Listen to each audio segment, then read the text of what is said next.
everyone. Happy May the 4th, and may the force be with you. So today we are going to be painting an awesome R2D2 themed watercolor. So it's super easy. You can make this as messy or as non-messy as you want.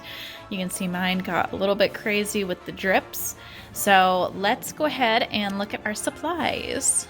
So I have 3 sets of watercolor, and they're all a little bit different. So this one is Smart Watercolor, and what I like about them is their colors are super vibrant, so you really get really awesome saturated colors. These sets are also really inexpensive, and they also come with a little watercolor brush. Then I have Arteza metallic watercolors. So this is a fun option if you want to play around with metallics. The colors are not going to get super dark though, so that is the one downside, but they will be very shimmery and pretty. And then of course I've got some nice Crayola watercolors. So again, super bright and pretty. So for this R2D2 painting, I actually used the Smart Watercolor, but I'm gonna go ahead and use the Crayola for the tutorial, just so you can see exactly which colors I'm using and just to show you the difference when they dry, what the colors look like. So some of your other supplies you'll need is watercolor paper, and I was not the smartest when I did my painting and I left it in my watercolor book. So here is paper I've been using. I got this at Michael's.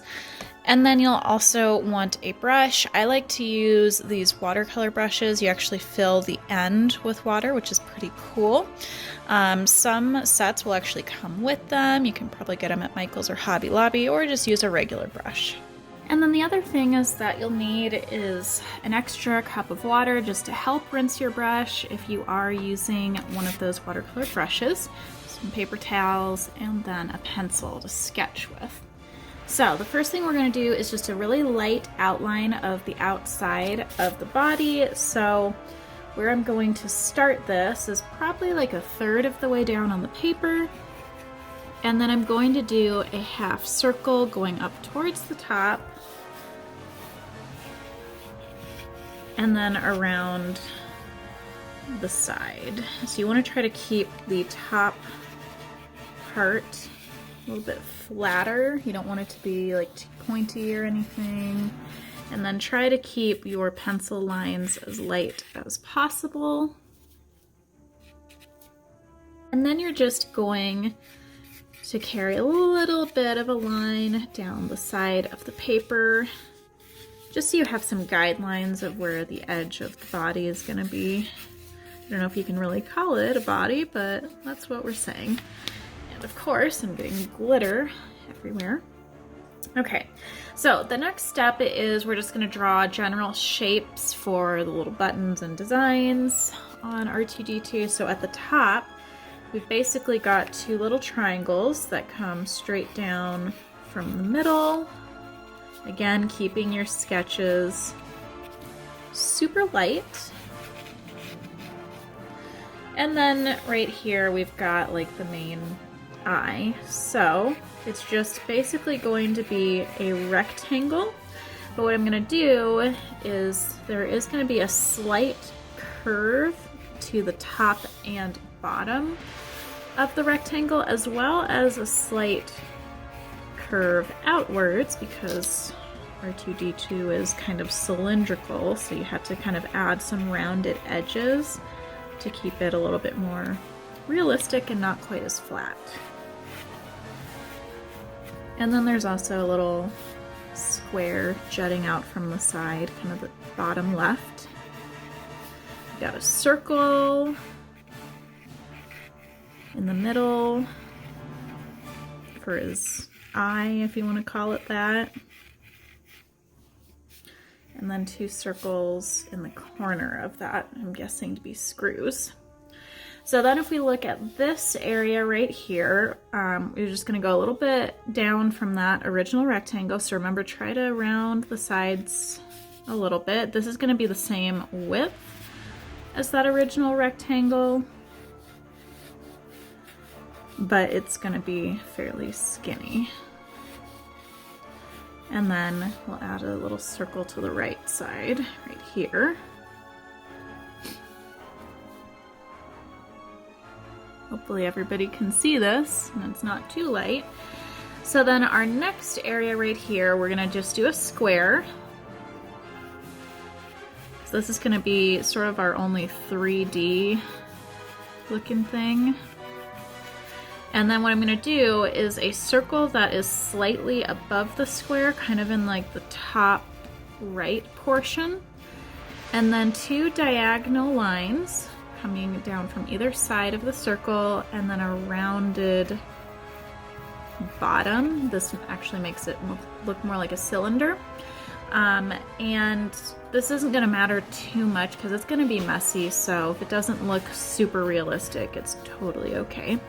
And then we'll just finish this side off with another square. Now on this side, we've got 3 rectangles. So the first one, all the bottoms of these start roughly at the same place. First one is gonna go up towards that little square up here. It's gonna be a little bit fatter. The second one will be the skinniest. So you want to make it probably like half the size of the first one. And then the third one is just going to finish off that row. All right, so you've got the top part finished. Now the bottom part is super easy. It's basically just going to be 3 long rectangles that go almost all the way across his whole body.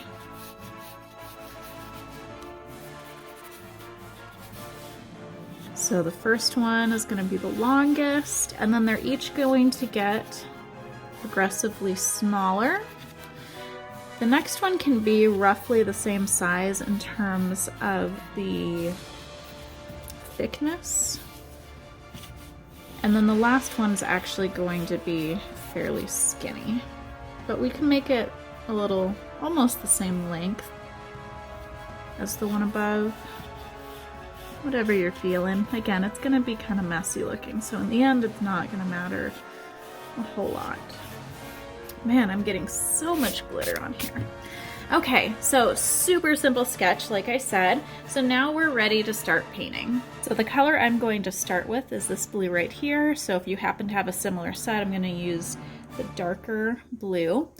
And then just to make this easier for you all, so I can speed up the video a little bit, is I'm going to just do a little dot for all the areas that are gonna be blue, which is pretty much every area, except for like the black circles. And then you're just going to fill it in.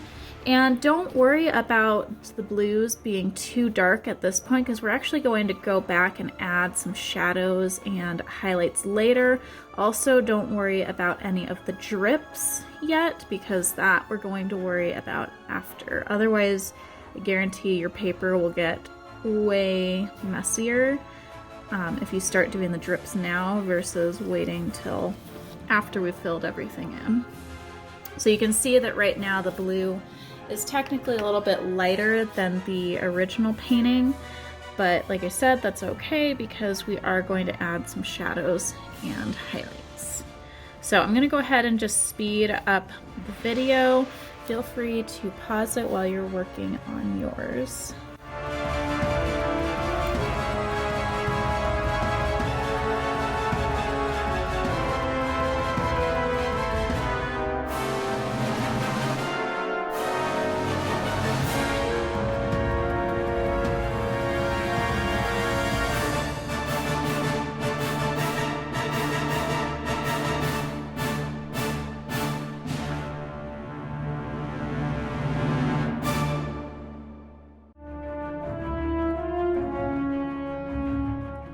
Alright, so our next step is to add our only like bright color, which is the red. So I'm just going to fill in that little dot or circle right here with the red, and if the color spills out a little bit, it's okay. And then we'll do the black parts. So that's just gonna be There's 2 screws right here, these areas.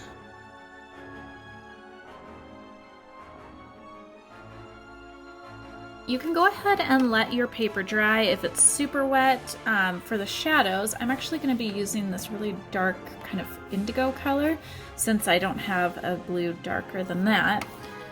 We'll see how that looks for adding shadows. Okay, it works pretty good. So the shadows are basically just going to be streaks, kind of random.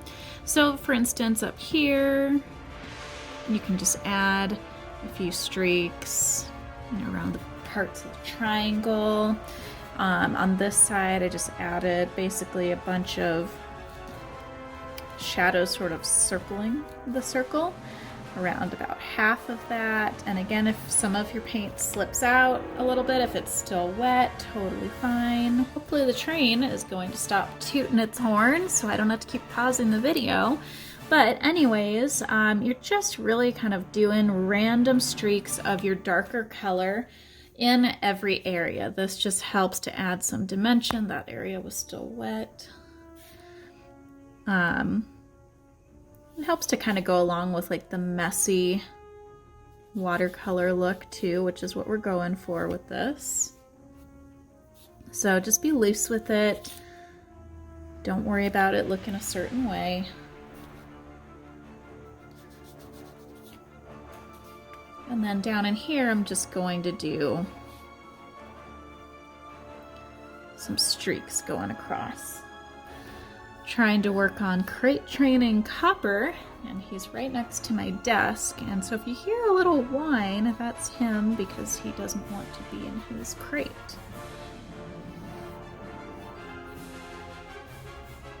You can also just do less water with your regular blue to create some shadows as well. That will also work just fine.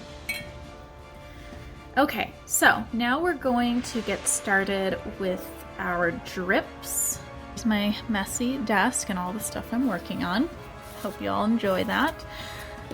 So for the drips, you're going to just tilt your picture up. So any wet areas, just lightly tap it on whatever surface you're working on. That'll get you started with the drips.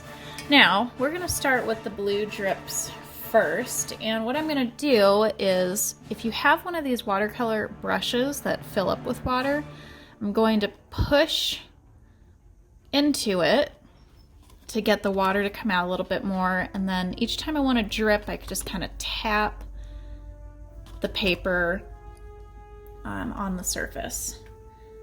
So really, you can do this wherever you want. I'm not going to do it on every shape just because that'll be a little bit overboard.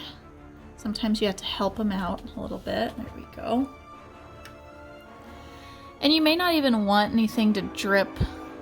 All right, if you didn't hear, the train decided to toot its horn again, which is just super fun. So like I was saying, you just want to add these drips really wherever you want. If you like it super messy, then add tons of drips. That part is up to you.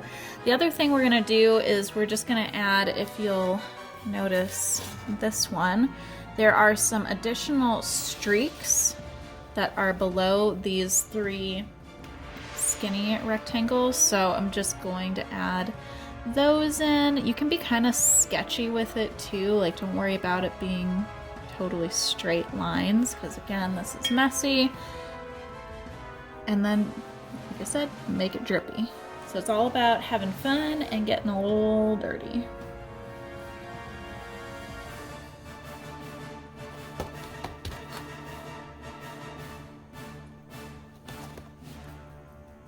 And then once you're done with your blue, repeat those same steps with black. With the black, you just want to be careful not to overdo it because it can be a little overpowering. So just really take your time whenever you're adding the black drips,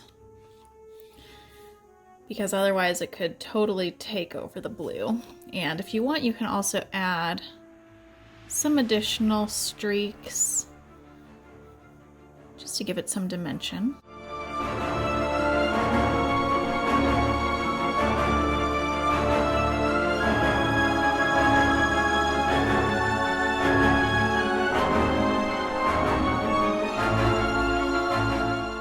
And I'm also darkening up these circles just to make them pop a little bit more. What I'm going to do is create a shadow with this black, and it looks darker now. It's not actually going to be this dark once it dries.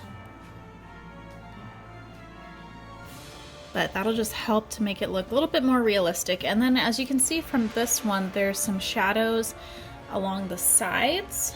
So I'm gonna go ahead and outline those.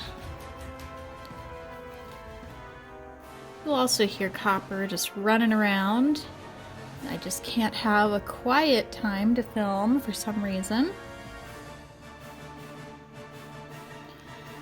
And then I'll do the same thing on the other side. Now this would be easier to just do flat, but I'm doing it kind of holding it up like this so that way I can get the drips as I press my brush in.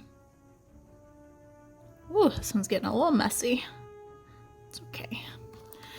All right, now the other thing is you just want to do a very light outline because otherwise it sort of looks like it's floating. It doesn't look totally right. So what I'm gonna do is just very lightly use whatever black is left on my brush, which is going to be a light gray, to just go over my pencil lines on the sides and on the top.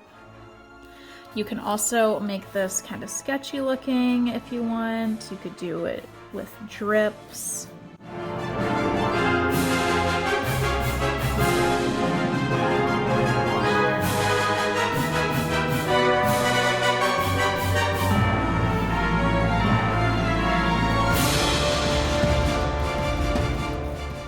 And then really the rest is up to you with whatever drips you want to continue to add to it. I need to do my red. Ooh. Right there. So let's add a little bit more red to it to make it pop. Oh yes, look how much darker that is.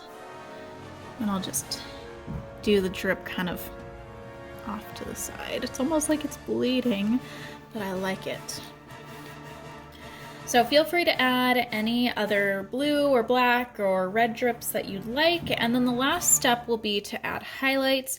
And you want to let your painting dry almost all the way before you do the highlights. Otherwise, all they're going to do is mix with the colors and you're not actually going to get like those lighter areas like you see here. Okay, so it's mostly dry for me. It's still not 100% dry, but that's totally okay. So next I'm gonna add my highlights, which is going to be the last step. So you really just wanna use a tiny bit of water to mix in with your white. And what I'm doing is I'm going to just add like some little horizontal streaks to some of these areas. And by the way, you can also do this with acrylic if you find that it's too difficult to do it with white watercolor, because white watercolor is just a funny thing in itself. Sometimes it doesn't actually dry white, it kind of just dries as a lighter version of whatever color you're painting on. So, just random streaks of white to give it some highlights. You can do vertical, horizontal, you could even do more circles. It's not like it has to look like anything specific. I'm just basing it off of my other painting. And then for these black areas, to give it, you know, a little bit more of a realistic look, you can do some streaks right over the top of them. For this guy right here, what I did was I outlined the bottom part of that cylinder and then just highlighted the sides to make it look a little bit more 3D.